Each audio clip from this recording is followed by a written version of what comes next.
ഋഷി ഈ ആഴ്ച പുതിയ ക്യാപ്റ്റൻ ആകുകയാണ്. ക്യാപ്റ്റൻ ആകുമ്പോൾ നമ്മൾ നോക്കിക്കാണുന്ന ചില സംഗതികളുണ്ട്.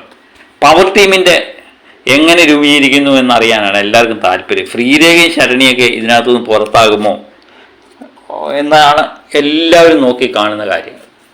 ഇന്നലെ നമ്മുടെ ജാസ്മിനും ജിൻഡോയും തമ്മിലുള്ള ഫൈറ്റിൻ്റെ ഒരു പ്രൊമോ ഇറക്കിയപ്പം അതിനകത്ത് കാണാൻ പറ്റുന്നത് നമ്മുടെ റസ്മിൻ, അൻഫിബ, നോറ എന്നിവർ പവർ ബാഡ്ജ് ധരിച്ചിട്ടുണ്ട്. പക്ഷേ ഫിജോയെ അന്ന് രാത്രി തന്നെ ഫിജോയെ പവർ ടീമിലേക്ക് എടുക്കണം എന്നൊക്കെ ഇവർ ചർച്ച ചെയ്യുന്നുണ്ടായിരുന്നു. നല്ല സ്ട്രോങ് ആയ ഒരു പ്ലെയറും കൂടെ നമ്മുടെ ടീമിലേക്ക് വേണം എന്ന് അവർ ചർച്ച ചെയ്യുന്നുണ്ടായിരുന്നു. പക്ഷെ അത് പ്രാവർത്തികമായോ എന്നറിയില്ല. ഫിജോയുടെ ഷർട്ടിൻ്റെ കളറും പവർ ബാഡ്ജിൻ്റെ കളറും എല്ലാം ഏകദേശം ഒരുപോലെ ആയതുകൊണ്ട് അത് നമുക്ക് തിരിച്ചറിയാൻ പറ്റുന്നില്ല. പക്ഷെ അഭിഷേക് നിശ്ചയമായും കാണുമെന്ന് വിചാരിക്കുന്നു. അഭിഷേകിൻ്റെ ഫോട്ടോയിലും പവർ ബാഡ്ജ് ഉണ്ടോ ഇല്ലയോ എന്ന് നമുക്ക് വ്യക്തമല്ല. ഏതായാലും നോറ, അൻഫിബ, റസ്മിൻ എന്നിവർ ഋഷിയിലെ ടീമിലെ അംഗങ്ങൾ തന്നെയാണ്. അവർ പവർ ടീമിലേക്ക് വരിക തന്നെ ചെയ്യും. അതുപോലെ അഭിഷേകും പവർ ടീമിലേക്ക് വരും എന്ന് തന്നെ നമ്മൾ പ്രതീക്ഷിക്കുന്നു. ഇപ്പം നമ്മൾ ഫോട്ടോയിൽ നിന്ന് നമ്മുടെ ഫിജോ അവിടെ നിൽപ്പുണ്ട്. ഫിജോയുടെ പവർ ടീമിൻ്റെ ബാഡ്ജ് ധരിച്ചിട്ടുണ്ടോ എന്ന് സംശയമാണ്. കാരണം ആ ഷർട്ടിൻ്റെ കളറും പവർ ബാഡ്ജിൻ്റെ കളറും ഏകദേശം തുല്യമായതുകൊണ്ട് നമുക്ക് വ്യക്തമാകുന്നില്ല. പക്ഷേ ശരണിയും ശ്രീരേഖയൊന്നും പവർ ബാഡ്ജ് ധരിച്ചിട്ടില്ല എന്ന് തന്നെയാണ് നമ്മൾ അറിയുന്നത്. അങ്ങനെ ശരണിയും ശ്രീരേഖയും പവർ ടീമിൽ നിന്ന് പുറത്താകുന്നു.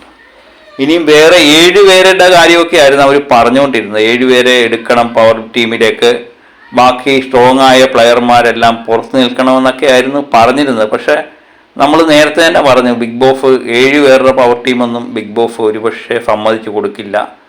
എനിക്ക് തോന്നുന്നു ഋഷി തിരഞ്ഞെടുത്തത് 4 പേരുടെ പവർ ടീമിനെ ആയിരിക്കും ബിഗ് ബോസ് ഒരുപക്ഷെ സമ്മതിച്ചു കൊടുത്തത്.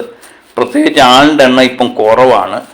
എല്ലാവരും കൂടെ പവർ ടീമിലേക്ക് പോയി കഴിഞ്ഞാൽ ജോലി ചെയ്യുന്നവരുടെയൊക്കെ എണ്ണം വളരെയധികം പ്രശ്നമായി മാറും. അതുകൊണ്ട് 4 പേരുടെ പവർ ടീം തന്നെയായിരിക്കും ബിഗ് ബോസ് സമ്മതിച്ചിരിക്കുന്നത്. അത് ഏകദേശം നമുക്ക് കിട്ടുന്ന വിവരം അനുസരിച്ച് റസ്മിൻ, നോറ, അൻഫിബ, അഭിഷേക് ഇവർ 4 പേരും തന്നെയായിരിക്കും പവർ ടീമിലേക്ക് പോയിരിക്കുന്നത്. ഇനി അത് കൂടാതെ വേറെ ആരെയെങ്കിലും പവർ ടീമിലേക്ക് എടുത്തോ ഇല്ലയോ എന്നുള്ളത് നമ്മൾ ലൈവും ഒക്കെ കാണുമ്പോൾ വ്യക്തമാകും. ഏതായാലും ഋഷിയുടെ പവർ ടീം പൊളിക്കും എന്ന് തന്നെ നമുക്ക് കരുതാം. അതുപോലെ നമുക്ക് സന്തോഷം നൽകുന്ന ഒരു കാര്യം, ശ്രീരേഖയും ശരണ്യൊക്കെ ഈ ആഴ്ച പവർ ടീമിൽ നിന്ന് പുറത്തായല്ലോ. അത് തന്നെ വളരെ സന്തോഷം.